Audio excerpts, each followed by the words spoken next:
నమస్తే. ఇన్నాళ్ళు నన్ను సపోర్ట్ చేస్తూ, ఎంకరేజ్ చేస్తూ మీ ప్రేమని నాకు అందిస్తున్న ప్రతి ఒక్కరికి కృతజ్ఞతలు.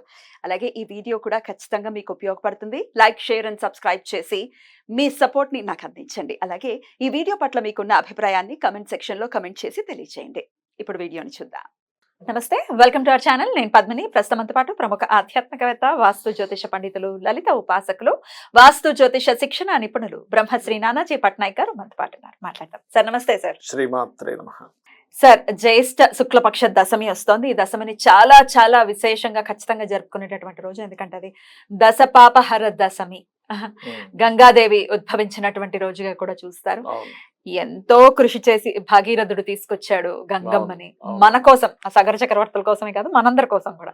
మన పాపాలు కూడా ప్రక్షాళన అవ్వాలి అని అంటే అమ్మ తప్ప ఇంకెవరు దిక్కులేరు. మరి దశపాపహర దశమిని ఎలా జరుపుకోవచ్చు? అందరూ వెళ్ళలేరు కదా గంగకి, కాశీకి వెళ్ళలేరు, లేకపోతే ఇంకొక ప్రదేశాలకు వెళ్ళలేరు. ఇక్కడ ఉండే ఎలా అమ్మవారి అనుగ్రహానికి మనం పాత్రలు అవ్వచ్చు? ఒకసారి మీరు. తప్పకుండా అమ్మా. సహజంగా అయితే వెళ్ళడం మంచిది. వెళ్ళలేని పక్షంలో మనకు శాస్త్రాలు చెప్పినటువంటిది ఏమిటంటే, ఇంట్లో ఉండేటువంటి ఒక దాంట్లో దానిలో కూడా మనం ఆ యొక్క గంగని ప్రార్థించినట్లయితే, ఆవాహించినట్లయితే ఇక్కడ వస్తుంది. ప్రార్థనేటువంటిది ఏమీ లేదు. అయితే ఆదివారంతో కూడినటువంటి దశపాపహర దశమి అనేటువంటిది ఎటువంటి ఫలితం ఇస్తుంది అనేది తెలుసుకోవాలి. ప్రత్యేకంగా ఇప్పుడు ఉండేటువంటి సూర్య భగవానుడు 16వ తేదీకి పర్టికులర్ గా మనకి మిథున రాశిలోకి ఎంటర్ అవుతాడు. కరెక్ట్గా జస్ట్ మిథున రాశిలోకి ఎంటర్ అవుతాడు. ఎప్పుడైనా సరే సూర్య భగవానుడు కనుక మిథున రాశిలోకి ఎంటర్ అయ్యాడు అంటే ఆయన ఇచ్చేటువంటి ఫలితాల్లో పర్టికులర్గా అది మనకి ఏదైనా ఒక పని అవ్వాలంటే ఆ పని నెరవేరడానికి భగవత్ అనుగ్రహాన్ని కలిగిస్తాడు అక్కడ. అందులో ముఖ్యంగా దశపాపహర దశమి వచ్చింది ఆ రోజు. అంటే ఇక్కడ గంగాదేవి యొక్క అనుగ్రహము, ఒక సూర్యుని యొక్క అనుగ్రహము, ఈ రెండు కూడా కలుగుతున్నాయి. దాంతోపాటు భగవత్ సంబంధించినటువంటి పూజలు ఏమైనా చేస్తున్నాం. చాలా మంది చూడండి, ఒక్కోసారి అబ్బా నేను ఆ పూజ చేశాను పెద్ద ఫలితం రాలేదండి, ఈ వ్రతం చేసిన ఫలితం రాలేదు అంటుంటారు. అంటే వెంటనే ఫలితాన్ని ఎక్స్పెక్ట్ చేస్తుంటారు. లైట్ వెలిగినట్టుగా. అది కామన్. ఎందుకంటే మనిషి యొక్క ఆలోచన దాంతోనే చేస్తున్నాడు. ఇది రావాలని నేను చేస్తున్నాను అనుకుంటున్నాం, కానీ మనము ఎంతో అదృష్టం కదా చేయడం అనేటువంటి కోణంలో చేయట్లేదు, భావంతో చేయట్లేదు. ఇప్పుడు చిన్నపిల్లడు ఉన్నాడు, వాడిని పట్టుకొని వాడికి ఏదో తినిపిస్తాం. వీడు తినిపించినందుకు నాకు వీడు తిన్నాక రేపు పొద్దున నాకు ఇది కొనిస్తాడు పెద్ద అయ్యాక అనుకోదు, తింటున్నాడు చాలు అనేటువంటి భావంతో తినిపిస్తాం. అబ్బా ఎంత హ్యాపీ అవుతుంది. అలాగే నేనేమంటానంటే, నీకు ఆల్రెడీ భగవంతుడు అన్ని ఇచ్చేసాడు. ఇచ్చినందుకు కృతజ్ఞతతో నువ్వు దశపాపహర దశమి వచ్చినందుకు ఆ రోజు సూర్యుడిని ఉపాసించు, లేదా విష్ణువుని ఉపాసించు, గంగాదేవిని ఉపాసించు, బాగుంటుంది. ఎందుకు? ఇది ఏదైతే ఉందో, ఈ సూర్య భగవానుడు మిథున రాశిలోకి సంచారం జరిగేటప్పుడు ఇలాంటివి వచ్చినప్పుడు పర్టికులర్గా నువ్వు చేసుకున్నటువంటి దారిద్ర్యం ఏదైతే ఉందో అది తొలగడానికి, నీలో ఉండేటువంటి కొన్ని బ్యాడ్ కర్మాస్ కొన్ని ఉంటాయి, అవి తొలగడానికి బాగా ఉపయోగపడుతుంది. అందుకని ఆ రోజు ఏం చేయాలి? చాలా మటుకు సూర్య కుజ గ్రహాల దగ్గర దీపారాధన చేయాలి. ముఖ్యంగా దశపాపహర దశమి ఎప్పుడైనా ఆదివారం వచ్చినప్పుడు. ఎందుకంటే సూర్యుడు ఉన్న స్థానం నుంచి లాభస్థానంలో కుజుడు ఉన్నాడు అనమాట. కుజుడు ఫైరీ సైన్ లో ఉన్నాడు.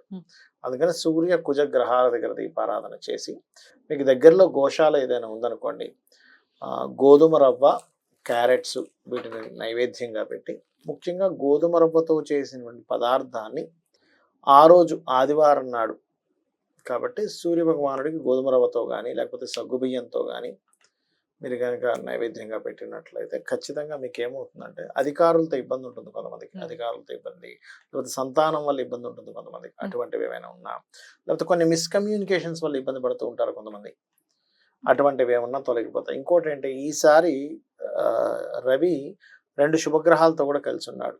ఇది వచ్చే రోజు సహజంగానే ఒక 2 నెలల నుంచి శుభగ్రహాలతో తిరుగుతున్నాడు ఆయన.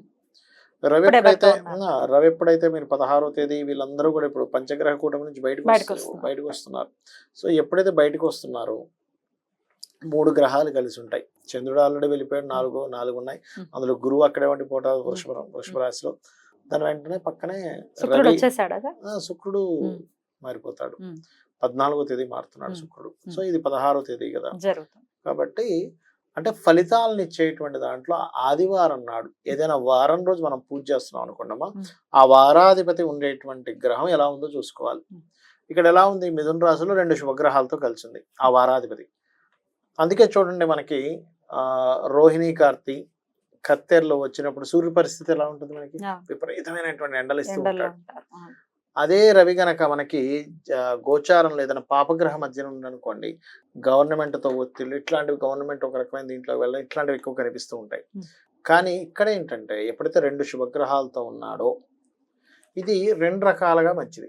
ఏమిటది అంటే, ఒకటేమో ఆ రోజు ఉపాసన చేసినటువంటి వ్యక్తికి ఫలితం తొందరగా లభిస్తుంది. నేను మొదట్లో ఉన్నాను చూసారా, పూజ చేస్తే ఫలితం రావట్లేదని బాధపడేటువంటి వారికి ఇది ఒక యోగము. అలాగే గవర్నమెంట్ కారకుడైనటువంటి రవి కొంత శుభగ్రహాలతో ఉండడం వల్ల ఒక రకంగా గవర్నమెంట్ కి ఇది ఒక మంచి ఫలితం కూడా ఇస్తుంది అని చెప్పుకోవచ్చు మనం. రైట్. సో అలాగే గంగమ్మని ఎలా పూజించుకోవచ్చు ఆ రోజు, ఒక్కసారి అది కూడా చెప్పండి సార్. నది ఉందనుకో, మా గంగా నది దగ్గరలో ఉన్నట్లయితే ఆ నది దగ్గరికి వెళ్ళి స్నానం చేయడము, అక్కడ దీపాలు వదలడం చేస్తాం.